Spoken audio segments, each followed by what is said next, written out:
So again welcome back to my channel children. आज हम लोग क्लास 9th के लिए न्यूटन से सेकेंड लॉ ऑफ मोशन पढ़ने जा रहे हैं बच्चों। तो Newton first law of motion हम लोगों ने पढ़ा था। उसमें हम लोगों ने क्या देखा कि Newton first law of motion से हमें दो टर्म्स का डेफिनेशन मिलता है। वो क्या था? टर्म्स क्या क्या थे? फोर्स का डेफिनेशन और Newton first law of motion से सेकेंड थिंग हम लोगों को क्या मिला? इनर्शिया का definition. So 3 types of inertia भी हम लोगों ने देखा था। Mass is the measure of inertia, more is the mass, more is the inertia of the object. इस तरह से बच्चों हम लोग ने फर्स्ट लॉ ऑफ मोशन किया था। आज हम लोग क्लास 9 के लिए पढ़ने जा रहे हैं Newton's second law of motion. Newton's second law of motion. So children, आज इस चैप्टर का में ही शुरू में ही हम लोगों ने हमने आपको क्या बताया था कि हम लोग इस चैप्टर में जानेंगे कि अगर कोई ऑब्जेक्ट रेस्ट में है तो वो मोशन में कैसे आएगा। मीन्स क्या? मोशन में है तो रेस्ट में कैसे आएगा, उसका स्पीड कैसे बढ़ेगा, उसका स्पीड कैसे डिक्रीज करेगा। तो ये रीजन हम लोग जानने वाले हैं इस चैप्टर में। तो अब हमें ये Newton second law of motion क्या कहता है चिल्ड्रन, इसका स्टेटमेंट क्या है। सो देखिए क्या कहता है कि rate of change of momentum. Rate का मतलब पर यूनिट टाइम।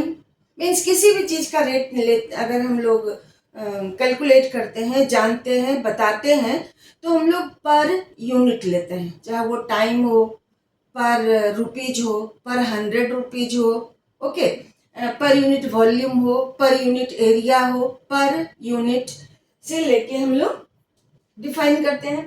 तो न्यूटन से सेकेंड लॉ ऑफ मोशन क्या कहता है कि rate of change of momentum is directly proportional to applied force. अभी एक छोटा सा पार्ट बचा हुआ है। तो ये क्या बताया आपको हम कि when some unbalanced force acts on an object. क्योंकि हम लोगों ने पढ़ा कि जब बैलेंस्ड फोर्स किसी ऑब्जेक्ट पर लगेगा तो सिर्फ उसका शेप चेंज हो सकता है, उसके अलावा और कोई चेंज नहीं होगा। अगर कोई ऑब्जेक्ट यूनिफॉर्म स्पीड से मूव कर रहा है, यूनिफॉर्म वेलोसिटी से मूव कर रहा है, तो उस पर बैलेंस्ड फोर्स अनबैलेंस्ड फोर्स नहीं लग रहा है।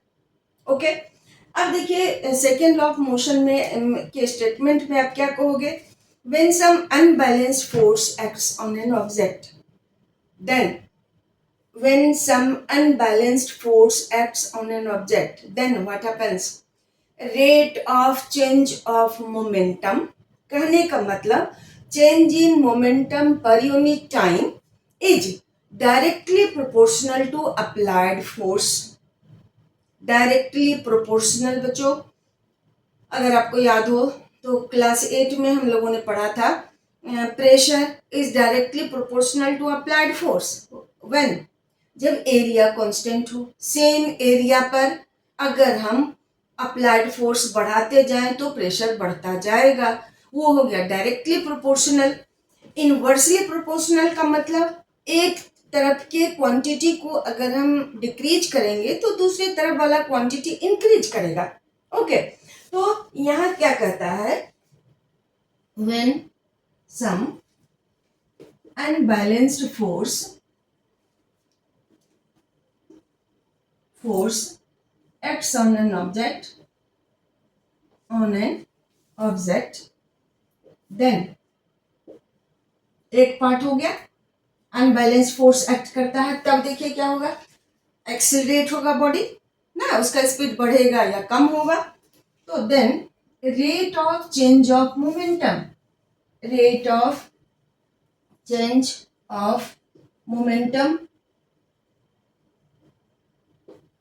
Is directly proportional to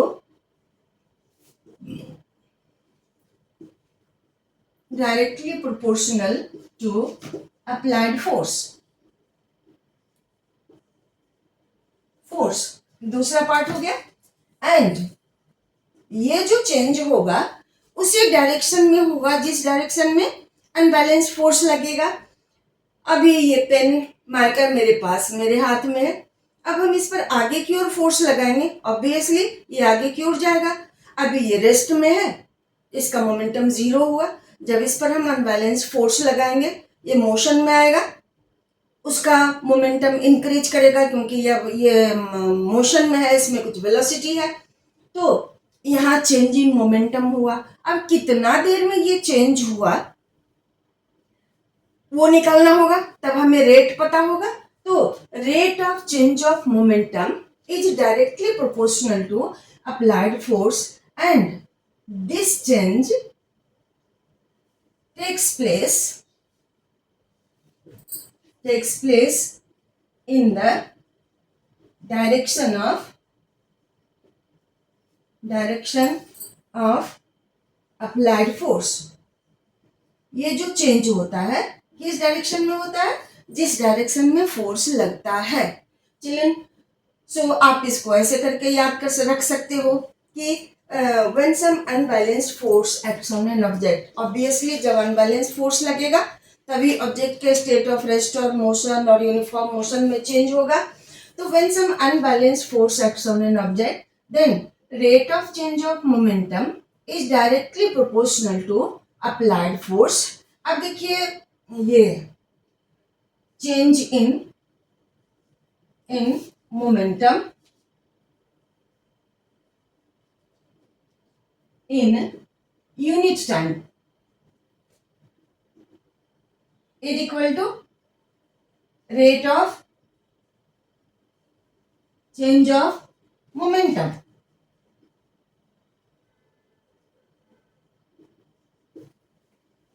change in momentum in unit time is equal to rate of change of momentum। Just आपको समझाने के लिए हमने ये लिखा। तो अब जब अनबैलेंस फोर्स लगेगा तो मोमेंटम में चेंज होगा, ऑब्वियसली ये चेंज इन मोमेंटम इन पर यूनिट टाइम जो होगा ये कहलाएगा rate of change of momentum is directly proportional to applied force and this change takes place in the direction of applied force. याद रहेगा, ऑब्वियसली अगर आप समझ गए होगे तो याद रहेगा। अब मान लेते हैं इसका हम कि let an object is moving with velocity u and unbalanced force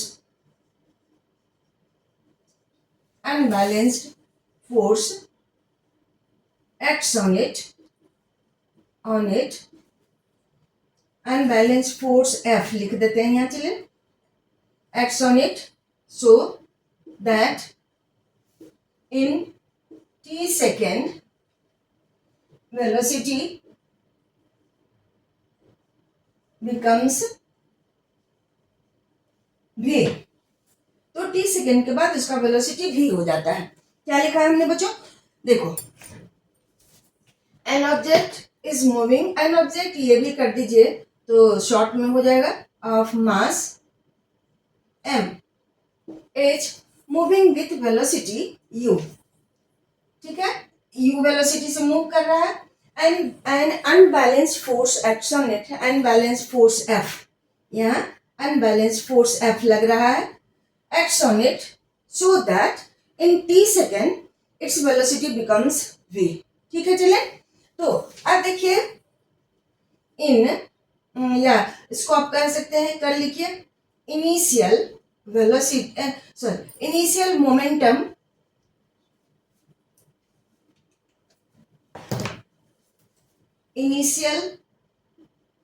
momentum of object is equal to m into u because momentum is equal to mass into velocity। अब after t second momentum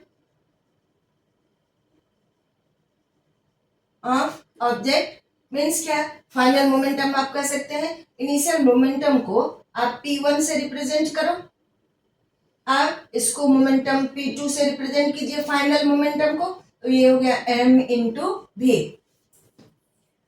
क्या लिखे हो आपने, लिखा आपने initial momentum m into U, mass into initial velocity, after t second momentum P2 is equal to mass into velocity, final velocity. तो आप निकाल सकते हो in t second change in momentum कितना हो गया,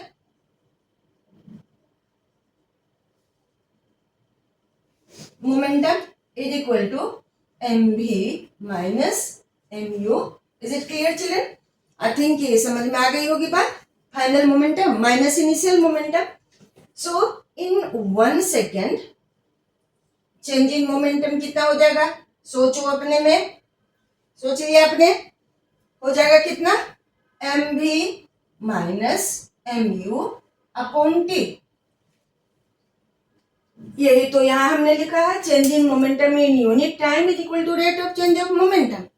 तो ये हमारा निकल गया rate of change of momentum, यानी कि change in momentum per unit time हमने निकाल लिया।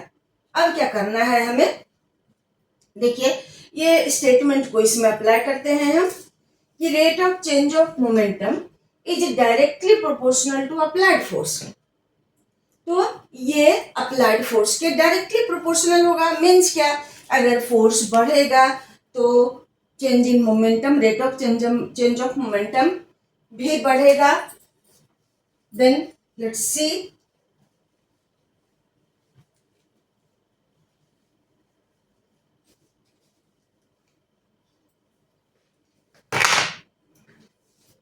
so according to second law of motion, mv minus mu upon t, ये डायरेक्टली प्रोपोर्शनल है अप्लाइड फोर्स के, यानी कि F प्रोपोर्शनल होगा mv minus mu bye t के। ठीक है बच्चों, तो इसको आप डेली लाइफ में एक्सपीरियंस कर सकते हो। कोई एग्जाम्पल सोचो डेली लाइफ में कि ये चीज कब होता है। मान लेते हैं ये पेन मेरे पास है, या आप एक छोटा सा ले लेते हैं स्टोन, पीस ऑफ स्टोन, किसी के अपनी ही हथेली पर हम पहले क्या करते हैं, स्लोली हिट किया, पहले तो रेस्ट में था स्टोन, तो इसका इनिशियल मोमेंटम 0।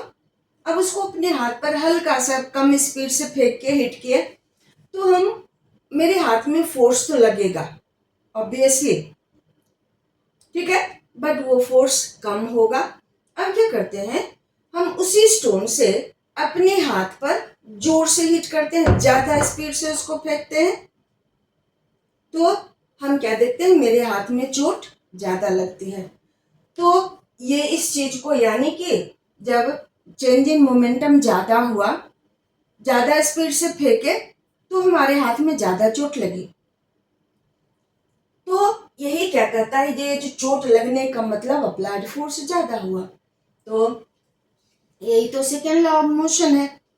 ठीक है, तो ये हो गया आपका सेकेंड लॉ ऑफ मोशन। अब जब भी प्रोपोर्शनैलिटी साइन को आप हटाते हो, तो हम एक कांस्टेंट का यूज करते हैं, के एम भी minus M u upon t. Children, ये जो कांस्टेंट है, अलग अलग लॉ में अलग अलग तरह के कांस्टेंट का यूज होता है। सिंबल उसके लिए अलग होता है, वैल्यू उसके लिए अलग अलग होता है। और ये कांस्टेंट क्यों देते हैं, क्योंकि जैसे एफ का वैल्यू बढ़ाइएगा तो इस पूरे का वैल्यू बढ़ेगा। ठीक है, तो इस दोनों का रेशियो हमेशा एक ही आएगा, सेम आएगा, इसलिए यहां हम एक कांस्टेंट के का यूज करते हैं। बात समझे? अगर एफ बढ़ाओगे तो इस पूरे क्वांटिटी का वैल्यू भी बढ़ेगा, ऐसे बढ़ेगा इस दोनों का रेशियो हमेशा 1 ही आएगा।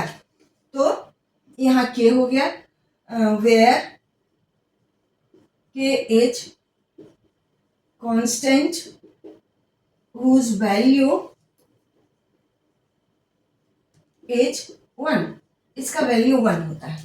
अब उसका वैल्यू 1 रखोगे तो आपको आ जाएगा F is equal to m v minus M u upon t. आप m कॉमन ले लेते हैं, v minus u by t, यानी कि m इंटू ए हो गया। सो हमको Newton second law of motion से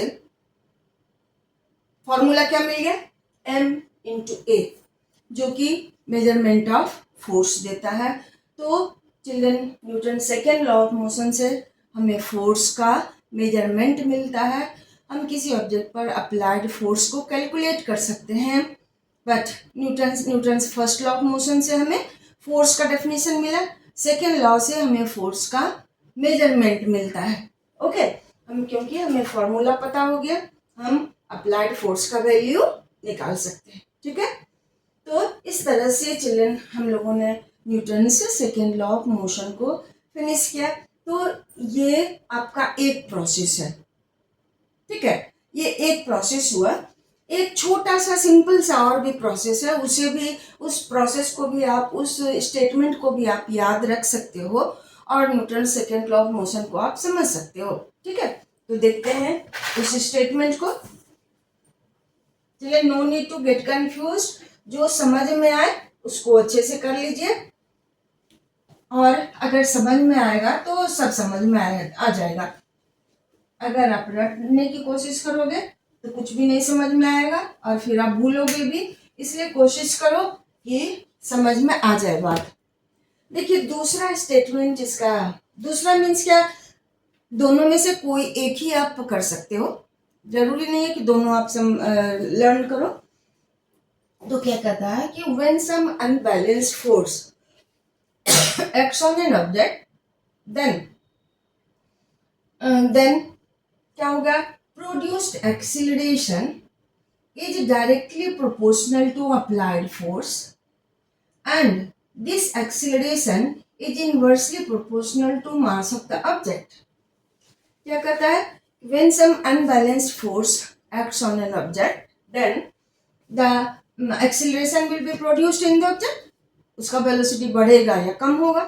तो क्या कहता है, that produced acceleration is directly proportional to applied force, यानी कि फोर्स बढ़ेगा तो एक्सीलरेशन भी बढ़ेगा। जितना जोर, जितना फोर्स लगा के इसको फेंकेंगे उतना ज्यादा एक्सीलरेशन होगा। और acceleration is inversely proportional to mass, अगर ऑब्जेक्ट मैसिव होगा, उसका मास ज्यादा होगा तो एक्सीलरेशन कम होगा। ये तो समझने वाली बात है। अगर मास ज्यादा होगा, भारी ऑब्जेक्ट होगा, तो उसको हम कितना भी फोर्स लगाएं बहुत कम एक्सीलरेशन होगा। ये हो गया।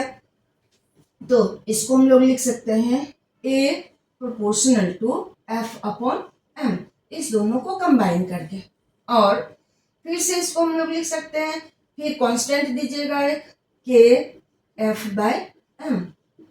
के क्या है, कांस्टेंट है, और के का वैल्यू कितना हो गया, 1। अब ए इज इक्वल टू हो गया एफ बाय एम, यानी कि एफ इज इक्वल टू हो गया एम ए। देन चिल्ड्रन, ये दोनों में से किसी एक स्टेटमेंट को आप कर सकते हो। अगर बहुत मुश्किल आपको लगे, मुश्किल लगना नहीं चाहिए अगर आप समझो तो। इस तरह से हम लोगों ने Newton's second law of motion को कर लिया। चिल्ड्रन, अब देखिए, हम आपको कुछ चीजें इससे रिलेटेड बताते हैं। एप्लीकेशन जैसे है, कहाँ, ये कोई बिल्डिंग है, इस हाइट से हम यहाँ एक सीमेंटेड फ्लोर है, यहाँ कूदते हैं। फिर मान लीजिए इसी हाइट का ये बिल्डिंग है, यहाँ सैंड है और ये सीमेंटेड फ्लोर है। इसी हाइट से कूदता है आदमी, उस हाइट से वहां भी कूदता है, तो कहाँ चोट ज्यादा लगेगी, जब वो सीमेंटेड फ्लोर पर कूदेगा, क्योंकि यहाँ rate of change of momentum ज़्यादा होगा। नहीं, सीमेंटेड फ्लोर पर कूदेगा तो इंस्टेंटली रेस्ट में आ जाएगा, तो rate rate change in momentum per unit time का वैल्यू ज़्यादा होगा तो चोट ज़्यादा लगेगी। बट जब सैंड पर कूदता है तो चूंकि सैंड के ग्रेन्यूल के कारण जब आदमी उस पर कूदेगा तो थोड़ा सा वो नीचे आके रेस्ट में आएगा। तो टाइम का value, time taken to come to rest increases, यानी कि rate of change of momentum का वैल्यू डिक्रीज कर जाएगा। और इस तरह से इस केस में कम चोट लगेगी, इस केस में ज्यादा चोट लगेगी, क्योंकि यहाँ rate of change of momentum ज्यादा है, क्योंकि कम टाइम में ही ऑब्जेक्ट जैसे ही फ्लोर पर आया रुक गया। बट सैंड के केस में क्या होता है, उसको रेस्ट में आने में लगा ड्यूरेशन बढ़ जाता है, rate of change of momentum कम होता है और इस तरह से चोट कम लगती है बच्चों। ये एक हो गया। दूसरा, जब ये देखे होंगे आप क्रिकेट मैच के समय, जब फील्डर के पास बॉल आता है तो जैसे ही बॉल हाथ के पास, अपने हाथ को पीछे खींच लेता है, क्योंकि बॉल को रेस्ट में आने का समय वो बढ़ा दिया है ना। तो अगर यहाँ एकाएक रेस्ट बॉल को कैच कर ले तो उसके हाथ में ज्यादा चोट लगेगी, लेकिन हाथ को वो पीछे ले आता है, बॉल को रेस्ट में आने का समय वो बढ़ा दिया और इस तरह से उसके हाथ में चोट कम लगती है। तो इस तरह से children Newton second law of motion को हमने कर लिया। अब नेक्स्ट डे हम लोग नेक्स्ट वीडियो में हम लोग वो थोड़ा सा ऐसा यूनिट ऑफ फोर्स और कैसे फोर्स का यूनिट ऑब्टेन करते हैं वो सब देखेंगे और फिर कुछ न्यूमेरिकल सॉल्व करेंगे। बच्चों, अगर समझना है, पढ़ना है तो देखिए video, that can help you. I am not sure that will help, but that can help you. So those who are watching, thank you. And children, I am having हमने एक नया वो सॉन्ग, गीत का नहीं, देहाती गीत जो होता है उसका एक चैनल बनाया है बच्चों।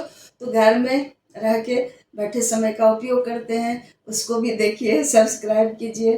और ऐसा नहीं हम लता मंगेशकर थोड़े ही हैं, बट इवन देन देखो और थोड़ा सा उसको भी सब्सक्राइब कर दीजिएगा तो हमको अच्छा लगेगा। So thank you for watching.